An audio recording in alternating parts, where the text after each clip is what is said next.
Shogun Assassination arc. Oh man, this arc right here. As a manga reader of Gintama, and every Gintama fan was hyped up about this arc. I mean, everybody. And I didn't expect the Shogun Assassination arc to be animated until like probably late of next year, because, or somewhere around there, because of, you know, pacing and stuff, and then the manga going through, and, you know, trying to have enough material just to put in, because you don't want to get your anime canceled if there's not enough material to put in new material and that kind of stuff. But I see that they know what they're doing, so they're doing well on this, especially with the animation in this arc. I see that they're going really hard in the paint with this animation for this arc, because everyone's loving this arc. It is just beautiful. And then with the new opening and the ending, I really like the ending song, but in the opening, like, it's pretty catchy. It's really catchy. And if I had to say, it would probably hit my top 5 of Gintama openings. I'll probably have to do a video on that. The beginning of this part is about the Shogun, and he's being targeted, like a Tunai just tried to like spear him, and he also got like poisoned by tea. Rolling around questions like, who's trying to kill the Shogun? And then along the way, in part 1, we get it. Who's the return? Who came back? Guess what? It's Kamui, aka Kagura's brother, and it's everyone's favorite villain, Takasugi. Now, pretty sure anime fans are pretty glad that Takasugi's back, because how long has it been since Takasugi's ever made an appearance? Because we know he had a major role in the Benzai Kura arc, which is like one of my favorite arcs in all time of Gintama. I believe we had like 1 or 2 episodes with Takasugi, with if I'm correct, with him like forming an alliance with Kamui. Like, it was like somewhere like after the Yoshiwara and Flames arc, like somewhere around there. If I'm wrong, then y'all can correct me below. But I'm pretty sure it was like somewhere around there. And now questions are rolling around saying like, what are they trying to do? Are they trying to go after the Shogun's head as well? I had to get in some funnies with this episode. The funnies of this episode is, guess who's also back? Is Saichan, everyone's favorite female pervert. She's back. And then Zenzo. They're all trying to protect the Shogun. And we also get Gintoki and the others there trying to protect the Shogun as well. And also Gorilla-san and Toshiro, they're also there. And the funny and really disgusting part about this episode is when they're trying to make the Shogun, like, trying to make a clone of him, just in case if they try to assassinate him again, it'll just be it'll be the doppelganger instead of the real Shogun. Like, they had like the short Shogun, then they had like a female Shogun, and then really oddly they put him in a costume of a. All I have to say, it was pretty disgusting, and it was pretty funny at the same time. Like him dressed up as. I'd rather not discuss, y'all just go watch it yourself. But at the end of that episode, with that cliffhanger of part 1, with the Shogun's death, Zenzo causing it. This wise Zenzo is cutting his head open. This clear open.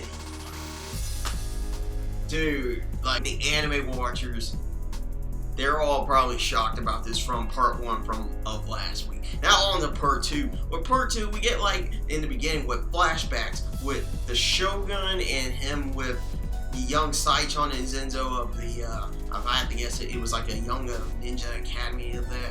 And now on to the most hyped up part of this episode of part 2.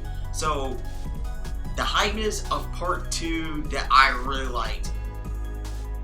Kamui, he's back in this episode, and if I had to say about Kamui, I like his character. Like, his character is like, he's really hilarious when it comes to violence. Like, when it comes to this violence and that kind of stuff, this like, and just fighting, like, he always has this a straight face, smiling face. Like, he just has that cheap grin on his face. Like, he's like, oh, I'm gonna kill you today. And it's like, he just never, well, he usually shows like more anger, like, he usually shows a more anger tone when he's more serious in a fight. But if y'all know that Kamui, him with his grin face every time he fights, it's just hilarious. And you know, he just brings out that great villain in Gintama, along with like, even though Takasugi, he's like more of a higher tier villain than Kamui, or whatever you guys think, who's ever stronger, Takasugi or Kamui, y'all can comment below on that one. But Kamui, he is just hilarious, and seeing him in this episode with him just being funny and just liking destruction is just spot on of Gintama. Also in this episode, the Shogun's sister is also in trouble because Kamui and his gang are just like all after her. And guess who shows up out of nowhere? Shogo. Shogo, the saddest. Shogo to the rescue.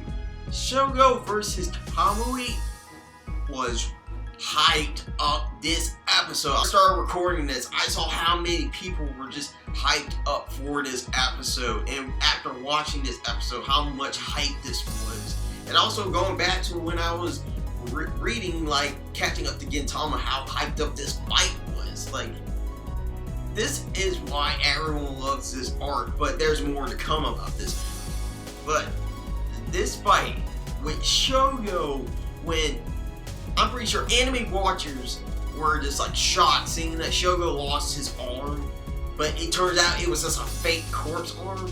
Like, dude, that was spot on by Shogo there. Also, the impact of violence in this episode with Kamui and Shoyo, when Shoyo just touched the kunai and just like basically just like ripping, like just gorging out the fist of Kamui there. There's no really declared winner of this fight, but you know, Kamui really had a real beating from this fight, and also with Shoyo, so we can just all call this like a semi-draw here.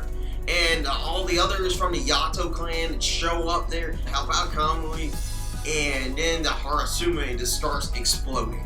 So there's gonna be a lot of questions about that for part 3. And then along by the end of this episode, with the Aya clan, with Gaimon and Rakuya, that's the leaders of the clan, and them capturing Gintoki and the others. And guess who's turned out to be the reveal there with another cliffhanger by the end of this episode? The Shogun. The Shogun is actually alive right now. Questions rolling around like, is this the real Shogun, or is this another fake ass Shogun?